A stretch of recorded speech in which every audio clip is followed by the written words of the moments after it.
ইদানিং কিছু ভিসার ব্যবসায়ী দালাল দুষ্ট লোক ওরা ভিডিও বানাইতেছে, দেখলাম যে যারা এই মেন লিফট চালাইতে পারে, এই জায়গায় যে মেশিনটা দেখতেছেন এটা হলো মেন লিফট। এই মেন লিফট চালাইতে পারে তাদের অনেক নাকি ভিসার দাম, তাদের অনেক কাজের চাহিদা, তাদের কোম্পানির রেট বেশি থাকে, স্যালারি বেশি থাকে, লাখ টাকা ইনকাম করা যায় অমুক তমুক বইলা।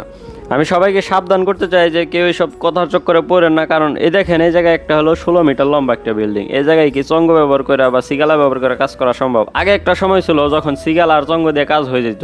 এইসব উঁচা উঁচা বিল্ডিং এ স্কেফোল্ডিং লাগানি, কাজ করা, তারপরে আবার এই স্কেফোল্ডিং খোলা অনেক সময় ব্যয় হয়ে যায়। আর এই মেন লিফট দিয়ে অতি সহজে কাজ করা যায়, যেই জন্য এই মেন লিফট ব্যবহার করা হয়। এগুলো চালানো আহামরি কিছু না, আপনি যদি 3-4 দিন দেখেন আপনি ভালো অপারেটর হয়ে যাইতে পারবেন। আর এর মাঝে যদি আপনি একটা ট্রেনিং সেন্টারে যাইয়া একটা কোর্স করে নেন, আর কোর্স করার পর আপনি এক্সাম দেওয়ার পরে যখন একটা টিভি পেয়ে যাবেন আর প্র্যাকটিস করতে থাকবেন, আপনি ভালো অপারেটর হয়ে যাবেন কয়েকদিনের ভিতরে। এ দেখেন আরেকটা উদাহরণ, যে এটা হলো 18 মিটার লম্বা বিল্ডিং। এই জায়গায় লাইট লাগানো হয়েছে, ফায়ারের কাজ করা হয়েছে, ক্রেন লাগানো হয়েছে। তো এই 18 মিটার বিল্ডিংয়ে সিগালা লাগানো আর খোলায় কতটুকু সময় যাবে একবার চিন্তা করে দেখেন। যতক্ষণে সিগালা লাগাইবার খুলবো ততক্ষণে এই লাইট মনে করেন সবটি লাগানো হয়ে যাবো।